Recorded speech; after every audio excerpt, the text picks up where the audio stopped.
Hello all, welcome back to our YouTube channel. అందరు ఎలా ఉన్నారండి? మేమైతే చాలా బాగున్నాం. ఇవాళ ఇంకొక రెసిపీతో మీ ముందుకు వచ్చేసాను. ఏంటా రెసిపీ అనుకుంటున్నారా? మీరు ఆల్రెడీ థంబ్నెయిల్ చూసే ఉంటారు కదండి. చింతపండు పులిహోర.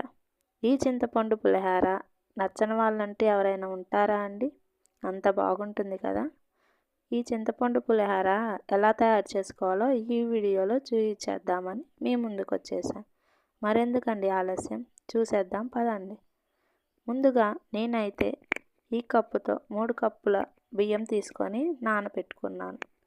దీనిలోకి ఒక 50 గ్రాముల చింతపండు, కొన్ని పోపు దినుసులు, 1 కప్పు ఆయిల్, కొంచెం బెల్లం,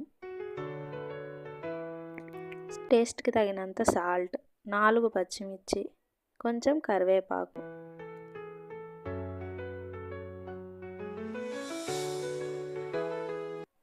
ముందుగా మనం తీసుకున్న 50 గ్రాముల చింతపండుని ఇలా ఒక గిన్నెలో వాటర్ తీసుకొని దీనిలోకి ఇలాగా నలుపుకొని వేసుకోవాలి.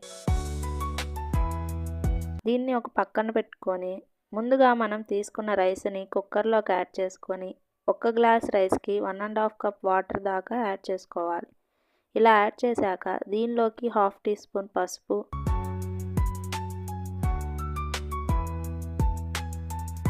హాఫ్ టీ స్పూన్ సాల్ట్,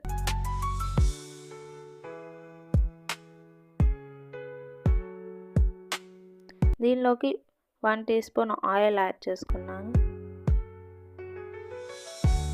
ఇప్పుడు ఈ కుక్కర్కి మూత పెట్టి దీన్ని హై ఫ్లేమ్ మీద 2 విజిల్స్ వచ్చేదాకా వదిలేయాలి.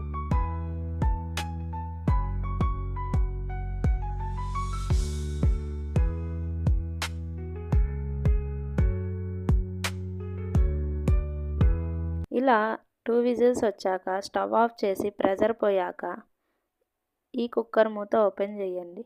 చూడండి అన్నం ఎలా వచ్చిందో, చాలా చక్కగా వచ్చింది కదండి. ఇలాగా ఈ అన్నాన్ని పక్కన పెట్టుకొని ముందుగా మనం నానబెట్టుకున్న చింతపండుని మిక్సీ జార్లోకి యాడ్ చేసుకోవాలి. ఇలాగా ఫైన్ పేస్ట్గా పట్టుకొని దీన్ని ఒక స్ట్రైనర్లో వేసుకొని ఈ గుజ్జునంతా వడకట్టుకోవాలి. చూడండి, నేను స్ట్రైనర్లో వేసుకొని గుజ్జునంతా వడకట్టుకున్నాను.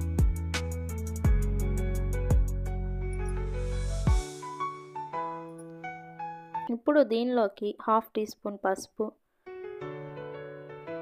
2 table spoons of salt add చేసుకోవాలి.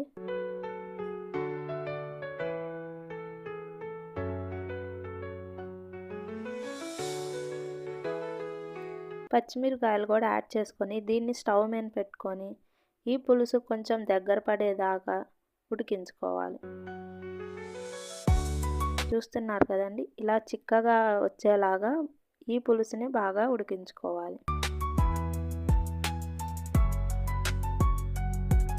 ఇలా ఈ చింతపండు పులుసులో ఇలా పచ్చిమిర్చి వేసుకోవటం వల్ల పులిహోర చాలా టేస్టీగా ఉంటుందండి. ఒక్కసారి ఈ పచ్చిమిర్చి తిని చూడండి, చాలా టేస్టీగా ఉంటుంది.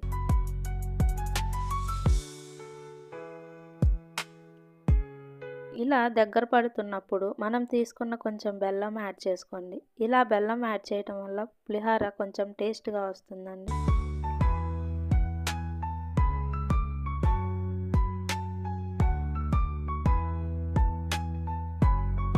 ఇలా ఈ బెల్లం కరిగేంత వరకు ఈ గుజ్జుని ఉడకబెట్టుకోవాలి. ఇలా ఉడకబెట్టుకున్న తర్వాత మరి ఒక స్టవ్ మీద ప్యాన్ పెట్టుకొని ఆయిల్ వేసుకొని ఆయిల్ హీట్ అయ్యాక కొన్ని పోపు దినుసులు యాడ్ చేసుకోవాలి. ఈ విధంగా ఈ పోపు దినుసులను బాగా వేయించుకున్నాక దీనిలోకి మనం తీసుకున్న 4 ఎండుమిర్చిని తుంపులుగా చేసి యాడ్ చేసుకోవాలి.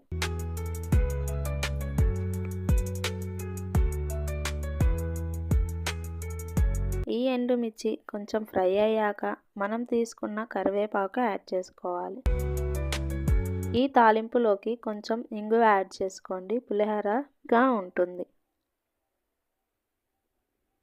ఇప్పుడు ఈ తాలింపుని పక్కన పెట్టాక దీనిలోకి కొన్ని వేరుశనగ విత్తనాలు వేసి వేయించుకోండి.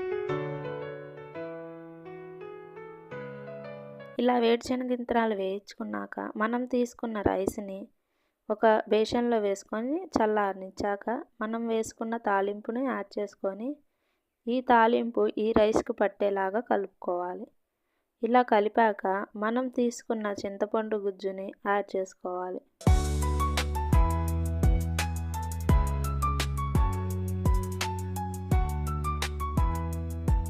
ఇలా ఈ చింతపండు గుజ్జుని యాడ్ చేసుకున్నాక ఈ పులిహోరకి ఈ చింతపండు గుజ్జు పట్టేలాగా బాగా కలుపుకోవాలి.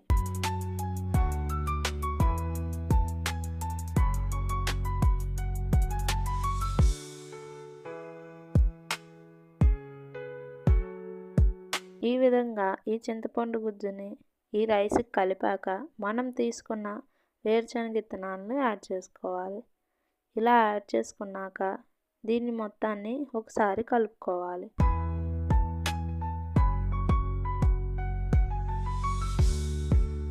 ఈ విధంగా కింద ఉన్న రైస్కి కూడా పులుపు బాగా పట్టేలాగా ఇలాగా కలుపుకోవాలండి.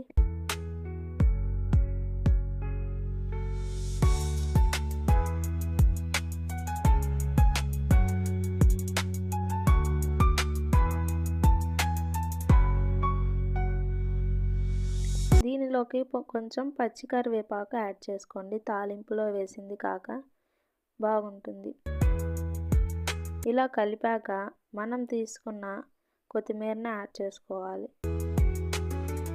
ఇలా కొత్తిమీర యాడ్ చేశాక దీన్ని మరి ఒకసారి కలుపుకోవాలి.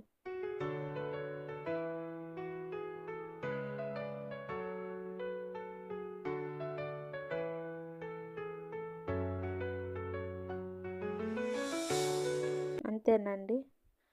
ఇలా కలుపుకొని దీన్ని ఒక సర్వింగ్ బౌల్లోకి తీసుకోండి. అంతేనండి, మన టేస్టీ యమ్మీ అయిన చింతపండు పులిహోర రెడీ అయిపోయింది. మీరు కూడా ఈ చింతపండు పులిహోరని ట్రై చేయండి. మీకు ఎలా వచ్చిందో ఈ కామెంట్ సెక్షన్లో కామెంట్ చేయండి. చేసుకొని చూడండి. ఈ చింతపండు పులిహోర మీకు కంపల్సరీ బాగా నచ్చుతుంది. ఇది నచ్చని వాళ్ళంటూ ఎవరుండరండి, అంత టేస్టీగా ఉంటుంది. మీరు కూడా ఈ వీడియో చూసి ఈ చింతపండు పులిహోర ఈ స్టైల్లో తయారు చేసుకొని చూడండి. చాలా టేస్టీగా ఉంటుంది. మీకు ఈ వీడియో నచ్చినట్లయితే లైక్ చేసి, షేర్ చేసి, కామెంట్ చేయండి. ఇంకెన్నో వీడియోస్ కోసం నా ఛానల్ని సబ్స్క్రైబ్ చేసుకోండి. Thanks for watching my video and please encourage me for more videos.